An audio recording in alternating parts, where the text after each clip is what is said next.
सुनो सुनो सुनो, सभी गांव वाले ध्यान से सुनो।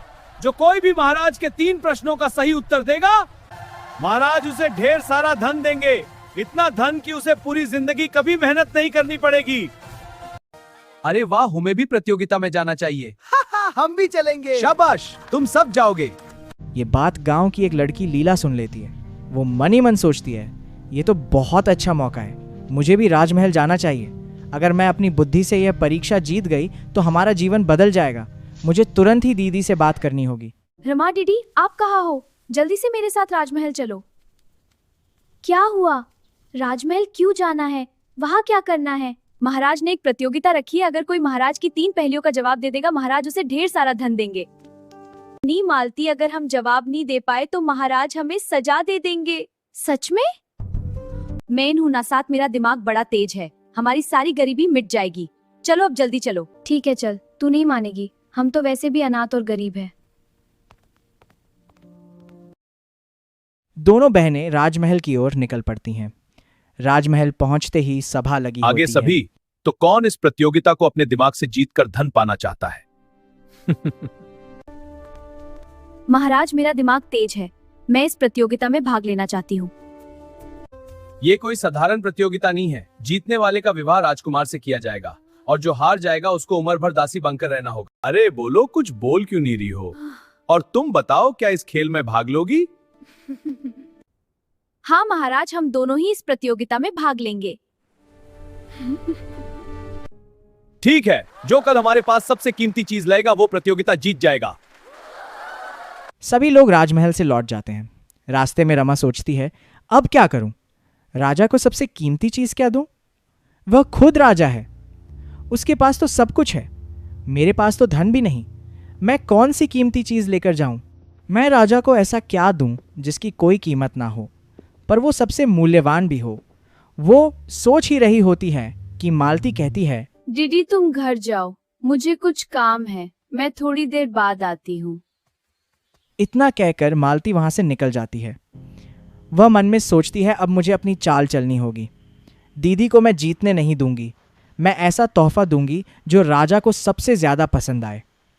वो सीधे जमींदार सेठ के घर पहुंचती है और कहती है, लेकिन सेठ जी, मुझे आपसे कुछ काम है, मुझे थोड़े धन की जरूरत है।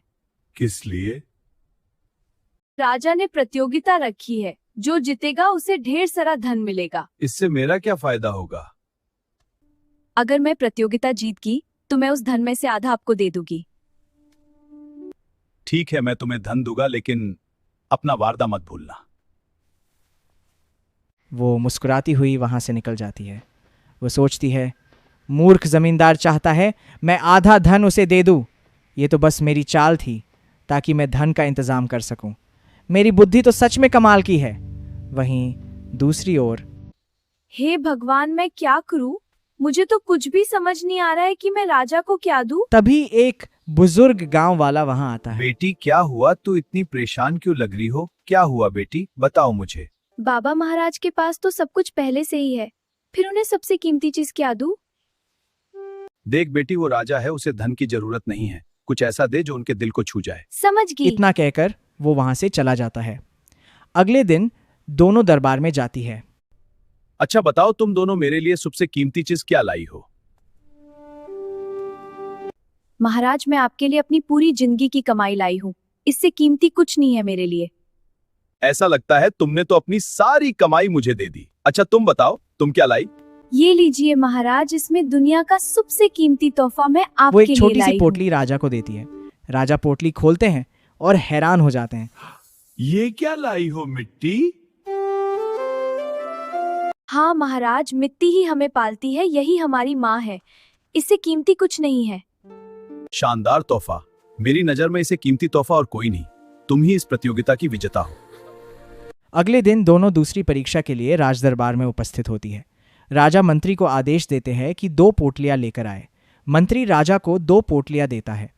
राजा एक पोटली दोनों को देते हुए इस कहता धन है, से तुम दोनों को कोई नेक काम करना है। देखते हैं तुम दोनों इस धन का कैसे इस्तेमाल करती हो।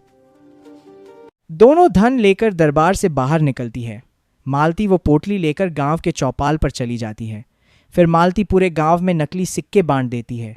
रमा सिक्के लेकर गांव की ओर चली जाती है। तभी रास्ते में एक गांव वाला फूट फूट कर रो रहा होता है। क्या हुआ काका, आप इतना परेशान क्यों हैं? क्या मैं आपकी कोई सहायता करूं? आप मुझे बताइए। बेटी, मेरे बेटे को तेज बुखार है, पर मेरे पास पैसे नहीं है डॉक्टर को दिखाने के लिए। अब मैं क्या करूं? काका, मेरे पास ये कुछ धन है, आप इसे रख ले और अपने बेटे को किसी डॉक्टर के पास ले जाइए। शुक्रिया। अगली सुबह सभी दरबार में उपस्थित होते हैं। कहो, तुम दोनों ने मेरे धान का कहाँ उपयोग किया? तुम बताओ, तुमने क्या नेक काम किया मेरे दिए धान से? महाराज, मैंने वो धन सभी गरीब लोगों में दे दिया जिन्हें एक वक्त का खाना भी नहीं मिलता था। ये तो तुमने बहुत ही नेक काम किया। तुम बताओ, तुमने क्या किया मेरे दिए हुए धान का? महाराज, जब मैं रास्ते में जा रही थी तो मुझे एक बुजुर्ग व्यक्ति मिल गए। अगर उसके बेटे का इलाज ना होता तो वो मर जाता। महाराज, मेरे लिए किसी की जान से ज्यादा कीमती कुछ नहीं है, इसलिए मैंने सारा धन उसे दे दिया। शाबाश, किसी की जान बचाने से ज्यादा नेक काम कोई नहीं। दूसरी प्रतियोगिता भी तुम जीत गई।